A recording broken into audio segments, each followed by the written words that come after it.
Olá, tudo bem?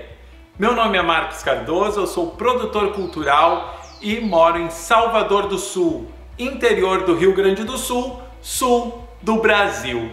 Esse vídeo é parte de um documentário chamado Arte em Cena, as artes cênicas e seus múltiplos elementos. Essa série foi pensada para você que trabalha com teatro ou com dança e que de alguma forma quer conhecer um pouquinho mais sobre os diversos elementos que podem vir a contribuir para o teu trabalho em cena.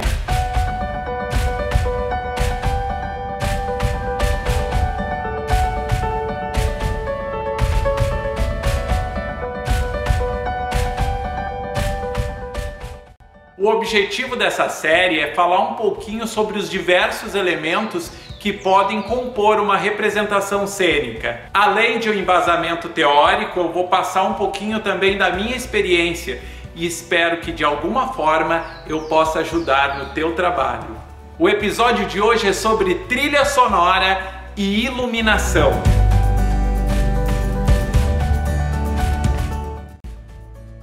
Vamos falar de sonorização e iluminação.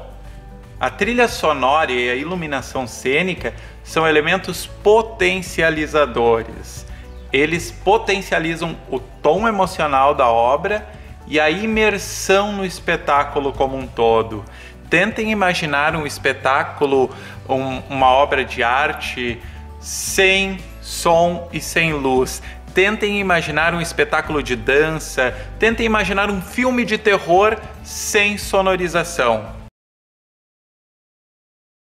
Tentem imaginar então um espetáculo de dança sem iluminação. É como um bolo, você não precisa ter recheio e cobertura, mas se você tiver um recheio e uma cobertura, o bolo fica mais gostoso. Assim são os elementos de som e de luz.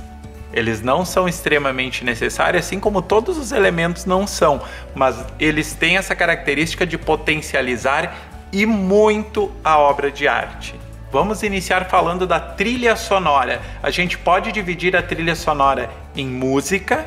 Os efeitos sonoros conseguem potencializar ainda mais as ações. Por exemplo, uma batida de porta, um tiro, são efeitos sonoros que nos auxiliam nessa ilusão de realidade. E as vozes, afinal, voz também é trilha sonora. A trilha sonora, então, é um conjunto de sons que compõem ou alimentam um segundo objeto ou ambiente artístico com o intuito de sublinhar, de fortalecer ou de afirmar as sensações humanas. Isso é bastante interessante. A trilha sonora, ela faz parte de um todo. Ao contrário da música, que é o todo, né? O espetáculo musical, ali a música é o foco. Aqui a trilha sonora serve ao espetáculo. Vamos falar um pouquinho da trilha sonora como elemento narrativo. A trilha sonora nos auxilia a contar a história através da narração propriamente dita. Também nos auxilia a reforçar a época pelo estilo de som que tu vai colocar. Se é algo medieval, não vai ter baixo elétrico, por exemplo. Tu vai escutar sons harmônicos da época. A trilha sonora também nos auxilia muito a estabelecer o conflito. Através da trilha sonora nós conseguimos sentir os climas. Ela nos auxilia nisso, ela nos faz emergir na história e sentir as sensações com mais facilidade. Um simples olhar do casal apaixonado já nos faz compreender que eles estão apaixonados. Agora, com uma trilha de fundo, nós embarcamos nessa história de amor. Outro elemento interessante da trilha sonora como elemento narrativo é o leitmotiv, ou leitmotiv, como vocês quiserem, que é a melodia associada. É uma melodia que sempre acontece quando surge o herói. Por exemplo, surgiu o herói, tem aquela trilha de fundo. Quando surge determinado personagem, tem aquela pequena trilha de fundo. Ela sublinha e toda vez que o herói surge, vem aquela trilha de fundo. Por exemplo, o personagem principal encontra a sua amada. Tem essa trilha de fundo. Depois, quando o personagem principal está pensando em sua amada, vem a mesma trilha de fundo e nós já referenciamos que essa melodia está associada à sua amada. Trazendo o cinema como exemplo, Senhor dos Anéis, toda vez que surge o anel, nós temos aquela trilha de fundo. Toda vez que se fala do anel, a trilha de fundo, então nos referencia. É uma melodia que está associada àquele objeto. Uma coisa importante de dizer é que uma ótima trilha sonora, uma ótima música, uma música muito bem feita, ela pode ser muito ruim para o espetáculo, se ela não tiver uma relação com o contexto. Então, é muito importante que a música esteja relacionada com o que o espetáculo quer dizer, com o que aquela cena quer expressar. Quanto à iluminação cênica, nós podemos dividir a iluminação cênica em luz geral, luz de contra e luzes direcionadas. Vamos falar um pouquinho da luz geral. A luz geral é uma luz aberta, frontal e um tanto quanto lateral, pode ser também, que ela lava o palco e ela tem por objetivo iluminar os atores, tá? Iluminar o palco, iluminar a cena, o cenário como um todo. Essa é a nossa luz geral. A nossa geral pode ter até um pouco de coloração, mas aconselha-se que a geral seja branca, tá? Aconselha-se também que os canhões estejam numa angulação que seja mais alta que a do palco, que venha de cima para baixo. Nós temos a luz de contra também. O contraluz, ele vem de trás para iluminar o ator e o cenário, e tem que ter todo esse cuidado para que o contraluz não bata no cenário e não prejudique o contraluz. Por isso é necessário sempre o ensaio, sempre estar lá no ensaio, conhecer o cenário, saber como que tu vai estabelecer essa luz de contra. E aí sim, as luzes de contra podem ser coloridas, elas podem nos trazer diversas sensações de cor também. Não que a luz frontal não possa, depende muito da proposta. As luzes direcionadas são luzes que são posicionadas estrategicamente no palco ou no espaço cênico para que consigam fazer efeitos em determinadas cenas. A gente está falando de canhões que vão na lateral, canhões que vão a pino, canhões que vão com angulações diferenciadas dentro da caixa cênica, no alto ou à frente da caixa cena, ou de contra mesmo, mas que tem alguns objetivos específicos que são direcionados para determinada cena, para causar determinada sensação no nosso espectador. Uma coisa interessante de se falar são os tipos de canhões. Nós temos canhões de luz quente, e aí dentro desse universo da luz quente, que é a luz cênica apropriada para o espaço teatro, nós temos uma diversidade de canhões. Nós temos, por exemplo, o canhão par, que tem uma iluminação aberta. Nós temos o canhão PC, plano convexo, porque a lente dele é convexa, e ele tem um foco mais direcionado no palco.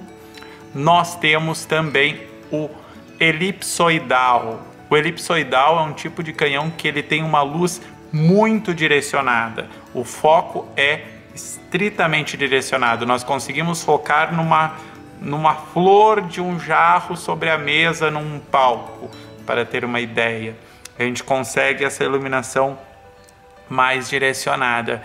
E temos vários outros também. Nós temos a satellite, que é um tipo de iluminação que lava o palco também, com luz quente. E nós temos as luzes de LED, que o LED entrou no teatro com tudo também. É uma iluminação muito funcional, porém o LED não tem o brilho que a luz quente tem. A gente chama de luz quente porque é uma luz que consome muita energia e produz muito calor, ao contrário do LED. A ligação da luz quente é mais complicada, necessita uma iluminação trifásica, muita potência para conseguir dar conta e não cair a luz do espaço. Já o LED você coloca na tomada e é só alegria, é muito mais prático. O LED tem uma variação de cores que é muito interessante também. Ele é ideal para contraluz, por exemplo. O problema do LED está na sensibilidade ainda da ligação que ele é muito sensível para trabalhar com ele, para direcionar ele. E também essa função dele não conseguir ter o brilho que a luz quente tem. Hoje em dia já existem alguns LEDs que conseguem imitar a luz quente, mas o ideal para iluminação, que eu ainda recomendo, é a luz quente. A iluminação cênica é o sistema de instrumentos luminosos que desempenha no espaço de representação diversas funções de efeito artístico. Todo e qualquer efeito luminoso que eu coloco no espaço de representação é com a intenção de iluminar o espetáculo e produzir determinado efeito, determinada sensação que auxilia na cena. Bem, quanto a cores e intensidades da iluminação, isso varia muito de acordo com o que se quer falar, com a proposta. De acordo com a proposta, a gente pode lavar o palco com diversas tonalidades, diversas cores. Dependendo da proposta, nós vamos trabalhar com uma iluminação com menor intensidade para causar determinado efeito, se é um clima mais denso, mais obscuro, ou então a gente vai trabalhar com muitas luzes. Uma comédia geralmente pede muita luz, ao contrário de climas mais densos que necessitam de uma intensidade menor. A variação de cores também está muito de acordo com a proposta. Alguns iluminadores não concordam com a ideia de colocar luz colorida frontal, né? Eu acredito que isso depende muito da proposta. Um recurso muito bonito da iluminação é a sombra chinesa. É quando a gente projeta a sombra dos atores. Causa um efeito muito bonito. Alguns iluminadores gostam muito de trabalhar com ciclorama também. O que é isso? Um painel branco no fundo do palco, no qual se projeta sombra, se projeta reflexo de cenário, se projeta sombra de cenário, e ali tu consegue jogar com cores, tu consegue criar ambientes diferenciados para o teu trabalho cênico. Alguns iluminadores gostam de trabalhar com recursos artesanais, produzir diferentes formas de iluminar o espetáculo. E aí a gente vai trabalhar com lâmpadas convencionais, com luz de jardim, a gente vai trabalhar com efeitos de luminárias, a gente vai usar elementos diferenciados para construir ribaltas de luz, para construir cascatas de luz, efeitos diferenciados que vão impactar na cena. Uma boa iluminação é uma obra de arte. Como desenvolver uma boa técnica, como desenvolver um bom trabalho técnico de iluminação, tanto na sonorização quanto na iluminação, é importante estar conectado com o grupo, participar dos ensaios de criação e saber quais são as referências a seguir para conseguir potencializar o espetáculo. Então, para a criação tanto de uma trilha sonora quanto da iluminação, é muito importante ter referências, e aí o diretor, o próprio grupo vai trazer as suas referências de como visualiza esse espetáculo, que tipo de sensações, o que ele quer dizer. E o que esse grupo quer dizer é transformado em poesia através da luz e através do som por esses profissionais que criam a iluminação, que criam a trilha sonora. O operador é fundamental estar totalmente conectado com o espetáculo. Se o operador errar a trilha sonora ou até uma transição de luz, fica visível, fica nítido e interfere totalmente no espetáculo. Então é muito importante ter esses profissionais acompanhando os ensaios. Espero que de alguma forma eu possa ter contribuído para o teu trabalho com essas informações. Qualquer dúvida ou sugestão você pode postar aqui embaixo nos comentários. Eu vou deixar no final desse vídeo a playlist completa desse documentário. Muito obrigado pela tua atenção e até o próximo episódio.